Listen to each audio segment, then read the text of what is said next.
My pronouns are she, her, and I am the chair of the Social Services Committee. So, welcome back to everyone who was with us last year, and welcome to anyone who may be just joining us. So, this is our first meeting of this session. We meet every month, on the last Monday of the month.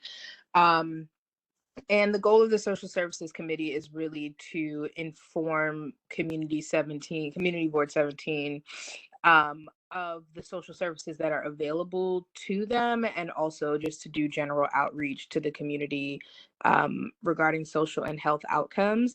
This year, we are merging with the Hospitality Committee, and I will have more information on that in the coming weeks and months for what exactly that's going to look like. It shouldn't affect us too much, but just adding some of the work of the Hospitality Committee to social services, but it shouldn't affect like our meeting cadence or anything significant.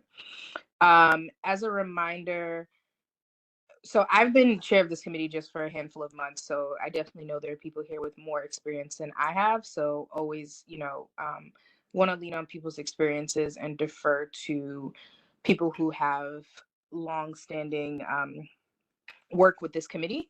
But as a reminder, the Social Services Committee typically holds a health fair once a year in April. We did not host one last year because the committee hadn't been meeting frequently, and I was just appointed chair, I believe, in March, so right before that would have been hosted. So we definitely want to do that this year, but there is also, I think, a lot of room and appetite to do more than just the one fair for the year. So really want to welcome the thoughts and ideas of people on the group for other ways that we can activate social services and get in touch with the community more over the next coming months. So with that, excuse me, Ms. Lyons, correct me if I'm wrong, but I don't think we have quorum to adopt the minutes, do we? No, you don't have quorum, but the minutes are on Carol's computer. Okay. And I've been home because I had some sick, the kids were sick. And so when I go in tomorrow, I'll open up a computer and send them to you.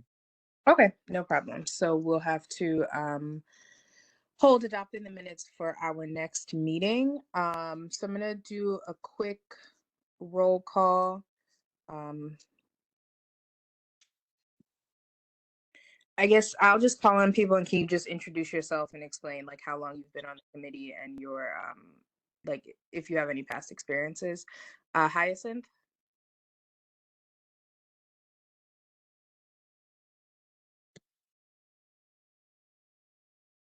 Okay, I'll go to Ms. Reed. Hello, good night, everyone. I'm Janice Reed, and I'm a board member, and I'm also the former chair of the committee. I've been a board member for over 12 years, and I've also been on the committee for that amount of time. Thank you. I'm also the CB17 rep for the Broadville CAP. Thank you. Thank you. Janet Williams.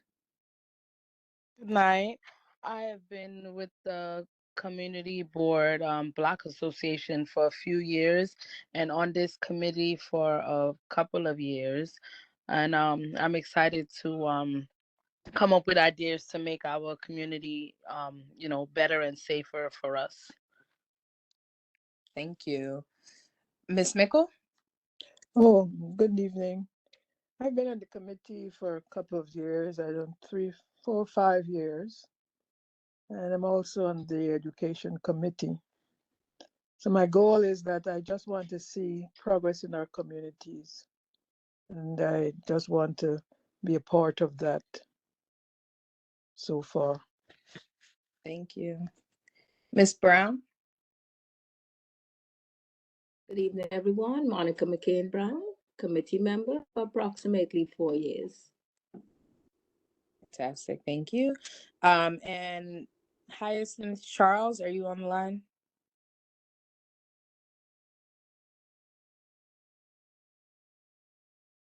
Okay, I'm gonna assume maybe you stepped away from your phone for a bit. So, Oh, I'm oh, sorry. I was muted. no problem. Okay, hi. I'm sorry. I didn't realize nobody was hearing me. No problem. All right, hi. I'm new. I think I've been on the education committee, but I'm not sure I've been coming to these meetings. Yeah, I am. I just started a mental health practice, and I'm trying to reach out to the community to find sources of need and support and collaboration. Okay, fantastic. Thank you. Thank you for joining, and welcome. Thank you. So of course, so since we're skipping the approval of minutes, the next thing will be the chairperson's report. I don't have a ton to report as we are just starting a new session, but I did have a chat with someone this morning. Sorry, I want to make sure I get this person. Enid Dillard, excuse me, from One Brooklyn Health, specifically from the Kingsbrook hospital, and she called to let me know about some changes that are happening at Kingsbrook beginning November 1st and going through the end of the year. This includes they are removing some beds and changing the way their inpatient services are being distributed. It's part of the overall One Brooklyn Health initiative. So the idea is that there are services that were being done at Kingsbrook as well as other hospitals, and they're now ending those services at Kingsbrook to solely do those things at other hospitals, while also increasing capacity at Kingsbrook for some other things, including their inpatient psych work. So either she or someone from her office will be joining our next meeting, and also eventually making a presentation at the overall community board meeting. But just want to give everyone a heads up um, for that. And that ends my report. Moving on to old business, I think the main old business, unless anyone has anything else to bring up, would be just talking about the health fair, getting a date on the calendar, and making plans for that. I know last year we mentioned that since we weren't able to do one in April, we might want to do it in another month a little earlier, so we're not waiting another, at this point, 6-7 months. And I'm curious if anybody else on the committee has thoughts on that. Well, hi, I'm Janique Williams from East 32nd Tilden Block Association. I am also a healthcare worker at Brookdale Medical Center, so I do know about the changes happening at Kingsbrook. Also, OBH, which is the One Brooklyn Health, that includes Brookdale, Interfaith, and Kingsbrook, just had their health fair about couple of months ago because it was supposed to be around Father's Day and they had to change it because that was when we had the bad air quality from Canada.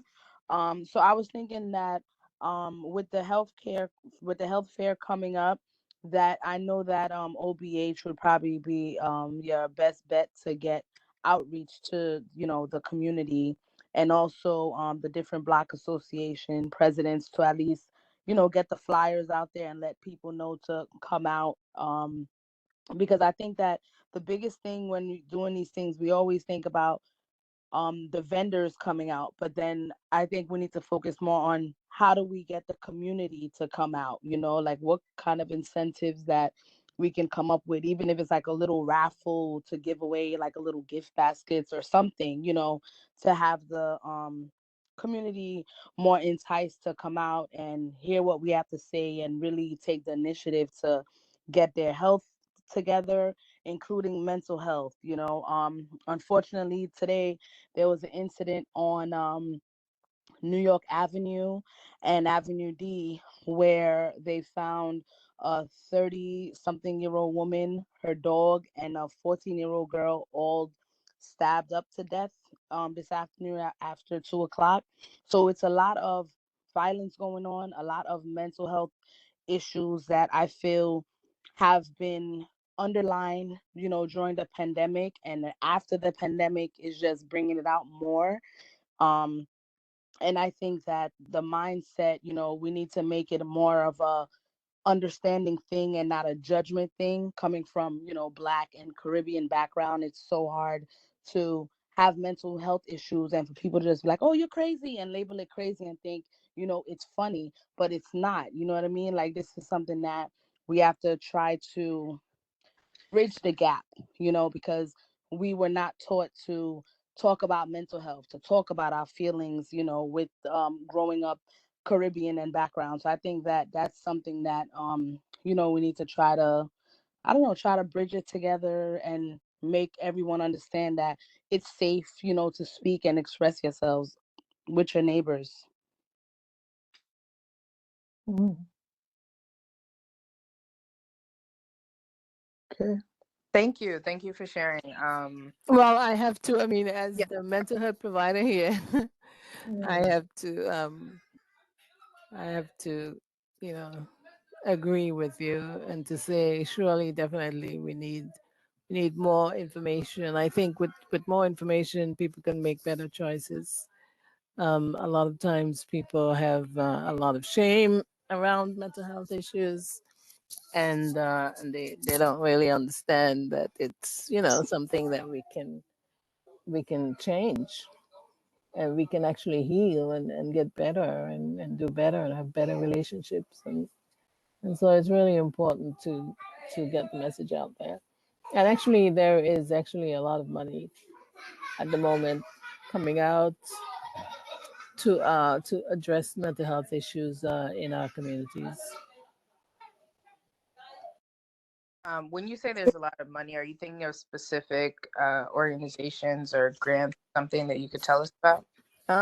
Yeah, there are grants coming out. There's a lot of money. I can send some of the information if I get an email. I can send some of the information I have over to somebody who can send it out to other people. I mean, it's primarily for organizations, and I think they're trying to get people to collaborate. Sorry, I have some grandkids around. They're trying to get people to collaborate, to form coalitions, to form collaborations with other organizations to provide a continuum of service to people with a variety of mental health issues, and also to not just address the mental health in isolation, but to address mental health and substance and physical health, possibly in the same facility. Also, there's a lot of money coming out for school-based mental health clinics. So that's also something where there are opportunities to provide services to our communities. Okay, that makes a lot of sense. Anyone else want to respond or bring anything up? Mary Mickle. Go ahead. So if we are supposed to planning to have the health fair, what time of the year do you think? If April is, we couldn't do it in April, and I don't think we can do it before April. So we have to think in terms of which month we were going to do it. And it has to be next year. It can't be this year anymore because it's cold, it's going to get cold. So we have to think in terms of what month we would have this fair. Yeah, I really kind of just want to open up for people's thoughts. So if you have thoughts on a time you think would make sense, feel free to chime in, and then I'll respond with my thoughts once everyone has a chance to speak. Right. This is Janice Reed. Well, the last fair we held was June 22. I think it was June 18, 2022. As Ms. Mickle said, we have to think of the weather. I think anytime between April and June. April sometimes is iffy depending on the weather. Right. So maybe May. June is usually the last month of the board meeting. So maybe you might want to think about maybe into May. or early June before the board ends for the year. I do have, if we do, I do have the mailing list that I had used for vendors for the last one, and I can share that. I think that also to the board has that as well, because I had sent that to the board, so the board does have that information of the vendors that I had contacted and resources for that. I think if you want to do that, you need to start planning early, because there's a lot that needs to be done for these health fairs. In terms of securing vendors and all the emails that need to go, and the support behind the scenes for that. So I do think if that's something that We have to start planning, you planning. need to start early to have a subcommittee to deal with that, because it takes a lot of planning. And since also too there, we do have Miss Charles, who's a mental health expert, maybe as another offering, you might want to maybe offer a mental health forum, maybe as out of the health fair, because the health fair is usually the vendors, they'll just give out leaflets, they don't really speak to the general public. So if you want to maybe do a health forum, to have some mental health experts speak to the community, that's also to another topic or another offering that you might want to look at as well. So those are my thoughts. More than that, we'd have to communicate with the other committees so that we don't clash for the days that we want. Oh yeah, that was some of the exec. Yeah, that would have to be brought to the exec committee so that the chairs can, we can see what the other chairs are doing. So that would have to be, if he's cemented day early, then Right. then the other If he's committee selected, yes. can work around that. So Right. Actually, I was thinking alternatively that a health fair could be done possibly in conjunction with another event, so that way you already have people at the location, and now you just provide an additional service. That's just a thought. I know sometimes I've tried to do health fairs, and it's a struggle to get people to come out to them, and you have all these services, and there's not really many people to consume, the information or the services that you have. But if you have an event that is often crowded, we can promote both of them together. That's just an idea.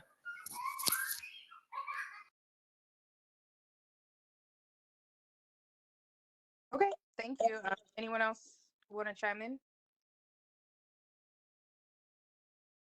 Okay, so I agree with everything everyone is saying. I do know obviously it takes a good amount of time to plan this kind of event. So what I'm going to do is go to the executive committee and let them know that we want to host this in the spring and get an idea of what the already existing calendar is and what dates are free for us now that we can lock in and start planning towards. Ms. Williams, I also strongly agree with you about reaching out to the community and connecting with people. Can you remind me what you said your job title is? I know you said you work within OBH, but I didn't get exactly what it is you do. I'm a radiologic technologist. Got it. At Brookdale, was it? Yes. Okay.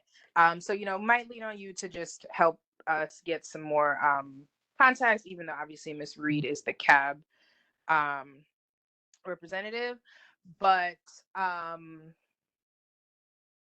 what I'm hearing from people, and I mean this is something we spoke about last year, is we don't want to just have one touch point with the community for the entire year, as far as health and social services. So do people have any thoughts or appetite for doing maybe like an every other month virtual meeting, whether it's like a mental health forum or a question of someone from OBH like sharing mental health resources with people digitally? So obviously it is getting cold, so it's going to be harder to do an outdoor event, but I think there's still some room to speak with people in the community before April. Do people have thoughts on that? I think that's a good idea. And then with the other committees, we can just make sure we give out flyers and To all the other communities. emails so that we can get everybody on the Zoom, and make sure that there's people there. Yeah, I agree. So I do have a couple OBH contacts, but I'll also be likely reaching out to members of this committee to see who you all know that might be interested in doing a workshop. Or to your point also, Ms. Williams, if there's stuff already happening, it could just be a question of Community Board 17, like supporting, encouraging people to go as well. So Ms. Williams or Ms. Reed, do either of you know how I could get if like there exists already some sort of calendar for any outreach programs that are happening through OBH? Like I outreach know programs, workshops, that sort of thing? usually the workshops that are usually done are usually communicated to me. Actually, to me, to the CAB members from Sharon Devonish Lead. She's the director of community affairs. So she would want to send the flyers out, and I usually send the flyers to the board to disseminate to the board membership. So the health fair was one that was, I think I sent that to Miss Fraser to send out the health fair. That was that I think that was in August, because I did go to the health fair. I think it was I forgot the date. It was in August, but it was in June, and then they postponed it because of the weather. So if any flyers come out, it'll be through her, because this community affairs is usually the department that sends out any information regarding any information that's happening within the community. Okay, but there's no like master calendar that lets you know what's happening. No. Okay. It's probably shared internally. It's not shared with me. It might be an internal. I've never received a master list of events, so within the hospital. Okay, no problem. I might just reach out to her and see if there's something that we could get our eyes on, just so we have a better idea of how to go forward with planning the rest of the year. Any other thoughts on the health fair?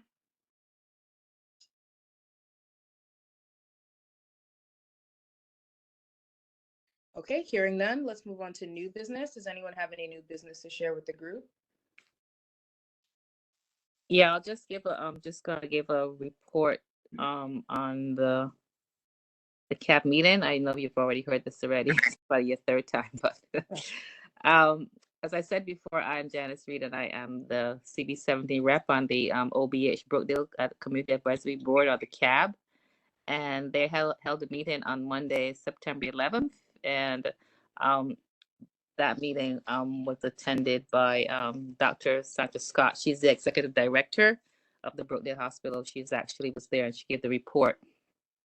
From that report, it was reported that Brookdale have received approval from the state to begin reconstruction of their ER.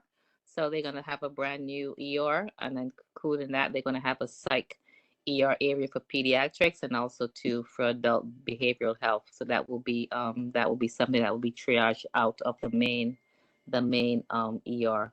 Also so currently now the traffic is to the ER now is now through the main hospital.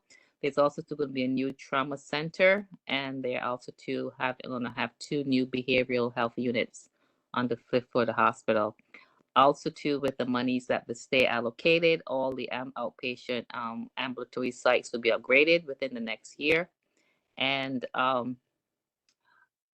also now with the state funding now, the state funding has decreased due to the increased revenue and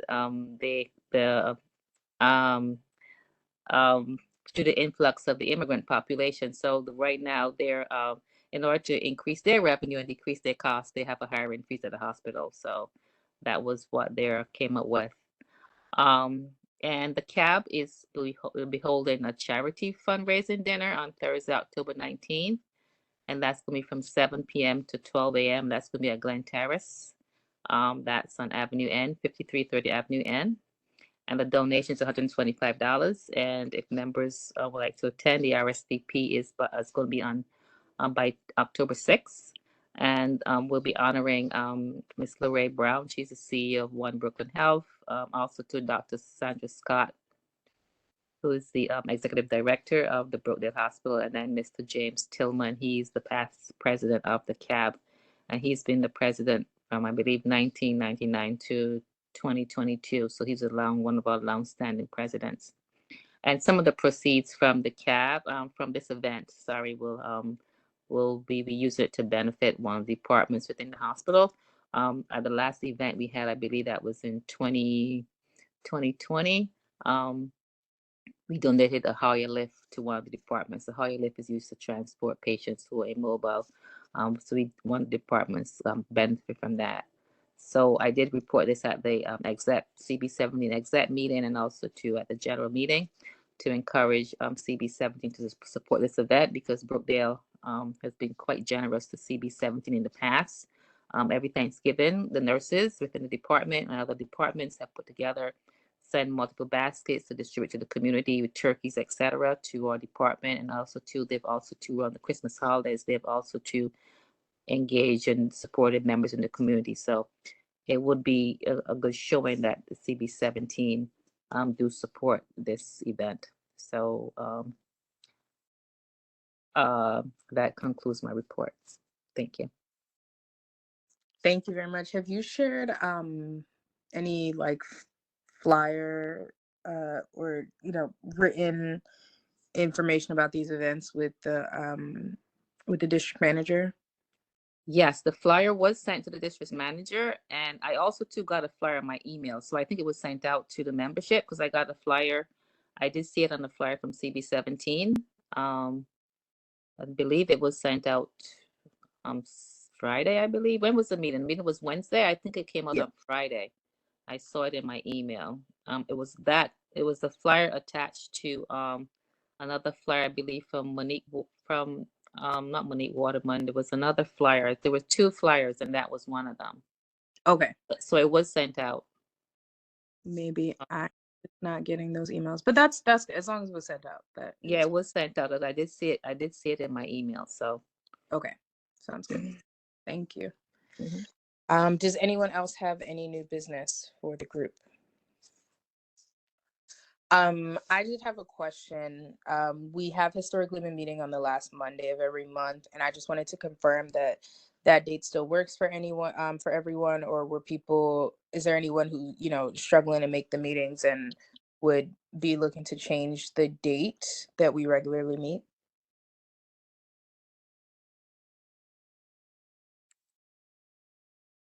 Okay, just wanted to check. Thank you for that.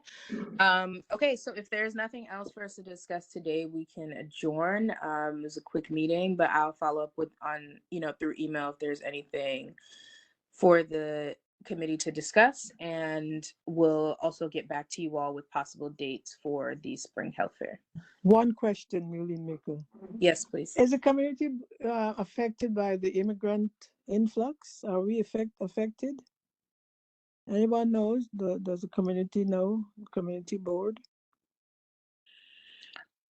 I personally don't know any direct effects, because migrants are typically sent to Manhattan first and then sort of distributed out within the city depending on where there's capacity. I personally have not heard anything directly affecting CB17. I know we do have a number of shelters in our district, but they're all usually at pretty high capacity. So I don't know that there's been a huge influx of people. Yeah.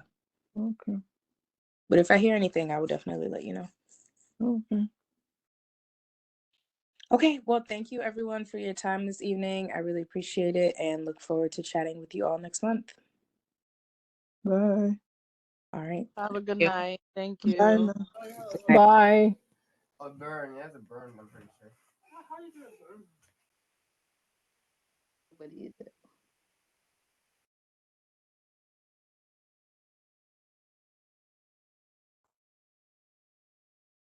Good night, everyone. Good night. Good night, Ms. Mickle. Good night.